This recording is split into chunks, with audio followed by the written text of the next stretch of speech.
Sorry guys, I just sneezed. Here's your update. Sorry. Okay. The electrical has, put it mildly, been butchered. Correct, Josh? Yes. Some homeowner came in here and had some fun with it, so we have some work to do. A couple times. So I'm going to walk you through some things. Josh, would you stand here, please? So here's how our lights run. We have this row of lights, LED lights. And then we have this row of LED lights. And then we have these two here. And then we have these two over here. I'd like to take the ceiling fan and move the ceiling fan center. But this is something I need to know what's important to you. These lights are slightly off center of the center of where your bed would go. So they're just what, 4 inches off, Josh, ish? 4 to 6, yeah. So 4 to 6 inches shifted to the right. So I need to know how important it is that that gets addressed and fixed. And do you want us to change out the style to match the others we're putting in? So keep that in mind. Any questions, I'll answer those with a return text. Now, this is your ceiling fan light control. And there's 4 wires too many, but we'll sort that out. You have a sconce here. If you want the sconce gone, we'll put a double switch over here to control the ceiling fan, and it'll just be one direction, and that's it, because I don't see a reason for a 3-way. But this is, the other one's a 3-way switch, and then, where'd it go? This, we figure we'll leave this. If you have any qualms about that, let me know. Then, Josh, now rotate back.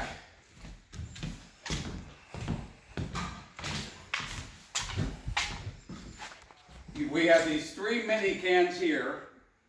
I'm going to take those and put those here for the seating area.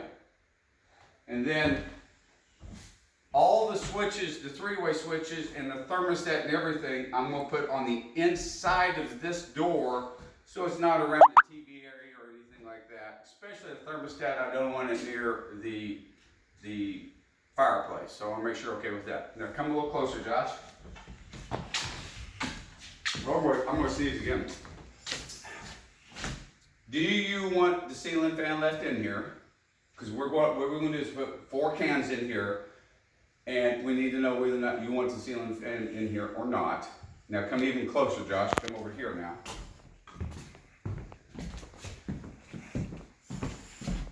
For some reason, your vanity controls are over here. So we're going to take them and put them here. I can't find a better spot for them. So this will be your vanity switches. Again, the switches for this closet, your thermostat and everything will be set roughly here. This will be a little 1-foot door here with a divider wall here. And that here, this will be drywall. And from the bathroom, you'll have the upper cabinets to store all of your summer, wintertime linens, whatever you want to store up in this upper cabinet, kind of like a hidey hole. All right, now Josh, go back and stand against that wall again. Now we're going to talk about a little bit of framing.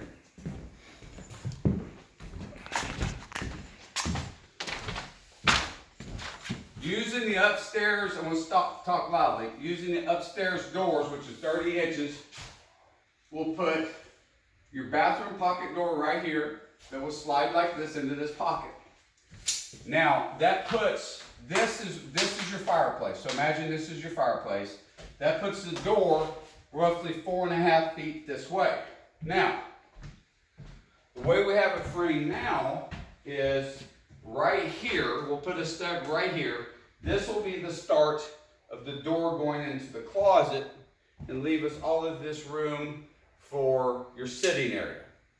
If symmetrics is a big issue, now would be the time to say that we need to shift everything over and you'll just work around it. Because right now, off 4.5 feet that way is a door.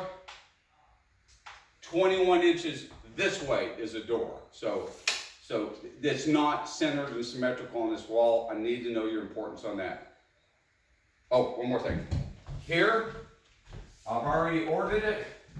It will be a 30-inch bookshelf, which is right here. It opens like this. I got a 350-pound mag lock. It'll fit here. These cabinets that we say, pan to those cabinets, Josh, so they can get a quick look. Those cabinets, the way we think we'll have to do this is reuse the cabinets on this back wall and then leave these two walls to hang your guns on. And I think we have some of this, there's a display shelf over there that you can put the little hooks on and reuse those. All right, now pause it. Josh. Quick stop right here. We're not going to close this up yet.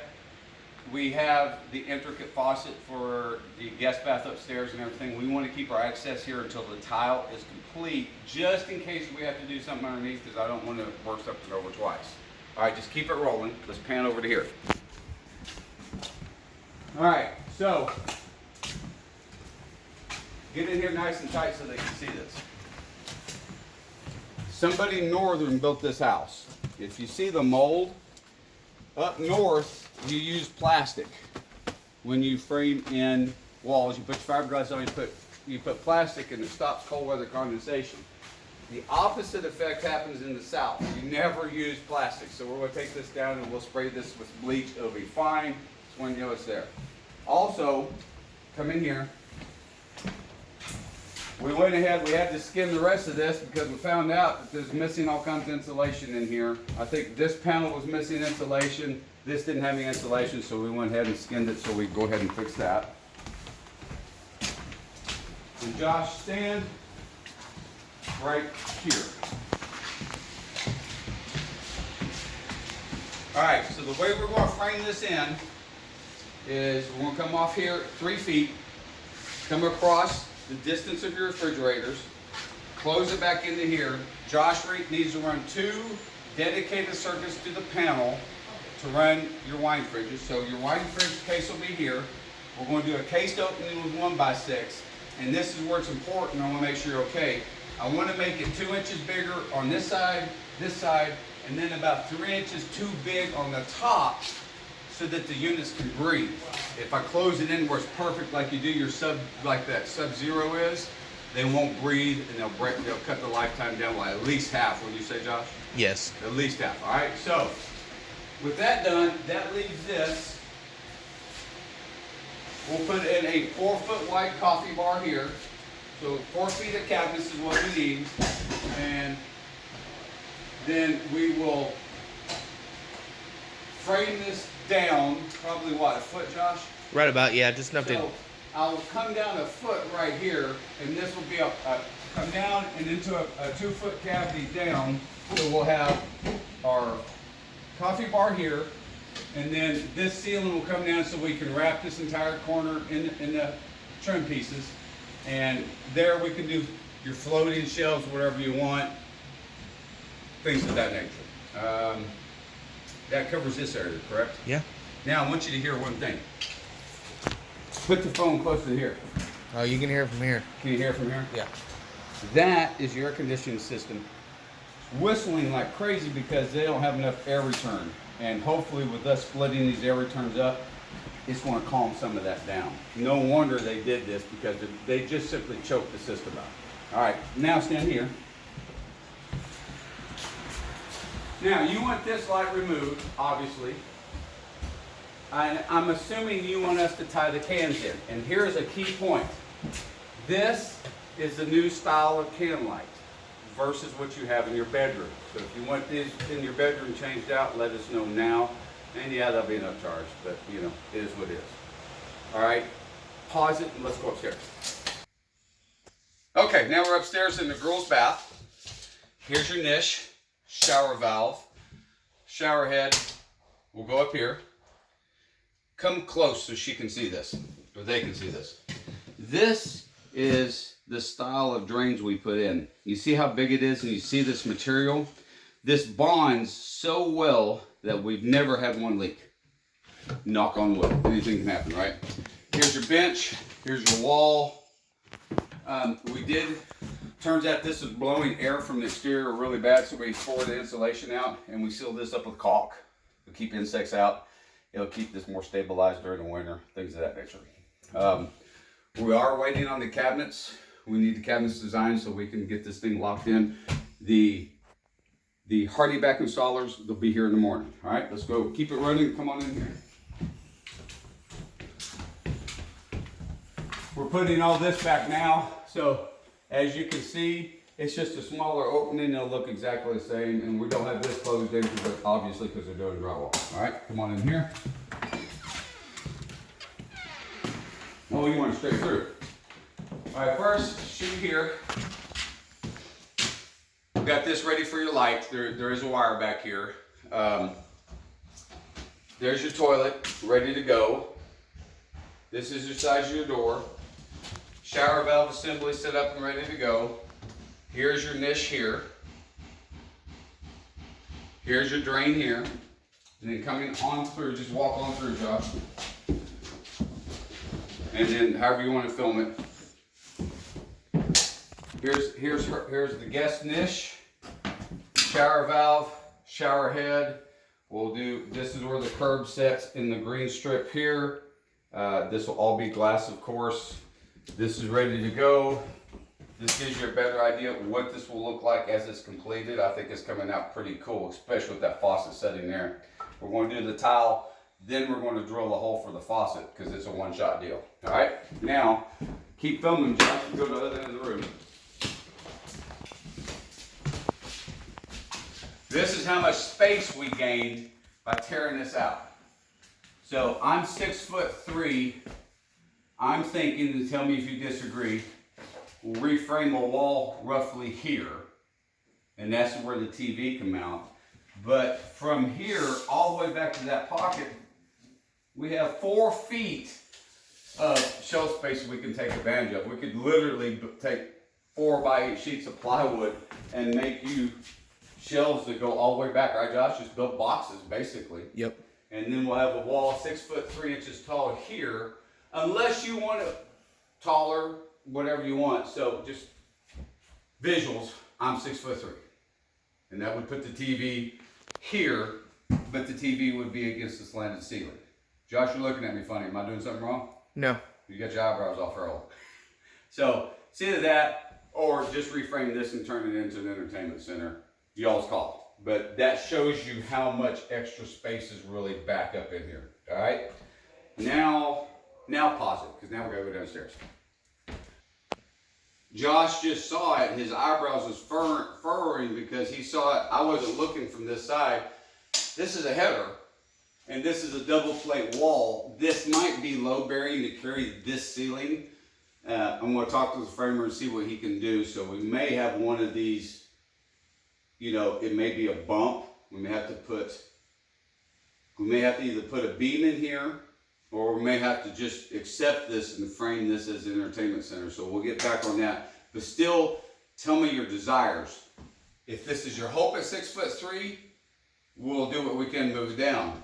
It doesn't matter, and this is load bearing, whatever. So just tell me what you would like to see, and then we'll do our best to make it happen. Keep in mind, these are the doors that we're using. So these are actually going downstairs. These are your pocket doors for downstairs to get into the bathroom and to the closet. All right, closet. Okay, now, obviously you see this is all closed up. Hand in here. Here's your new door. Right here. We're gonna finish closing this in, have the drywallers refloat this. Obviously we gotta move the switches over to here. And this is where we'll put the mudroom. Let's call it reception cabinetry. How about that for fancy? So we'll put the reception cabinetry right here where all the people will hang all their lunch boxes and raincoats and goulashes and things. All right, looky here, Josh. These are your cracks where we lifted the structure. And then come in here. Show this corner. So it's finally stabilizing and stopped cracking. So that's where we lifted this part of the house, and like when you jump up and down the floor, it is solid as a rock now. All right, come on in here. Keep filming. Let's see, they've already seen this bathroom, so we're good here, right? Yep, and the return. And returns already been seen? Yep. All right, then let's step outside this door so I can show them what we got here. So we all make errors, and I've made one myself. When I first measured this job, I measured this at 3 feet. Well, it is 3 feet. The codes require that I do a 3-foot landing. And I didn't take into account the exterior wall of the new garage. So I'm going to have to do a bump out. I'm going to have to tie your garage in right here. So it'll just be a little piece of trim that comes out, and the garage will basically start here and go that way. That'll give me the 3-foot landing, then the stairs down to the pad. And then I need to get, I forgot on the estimate, I'm waiting on the rest of the estimate coming in for the thing, but we are going to have to bring out a big forklift, because I have to get 40 feet in the air and start taking these trees out. And the way it looks, I may be doing this one myself, because some of the other estimates are in the 20K range, and so I may be doing this one myself. But you know, I need a little workout anyway, right, Josh? Can you think anything else? Nope.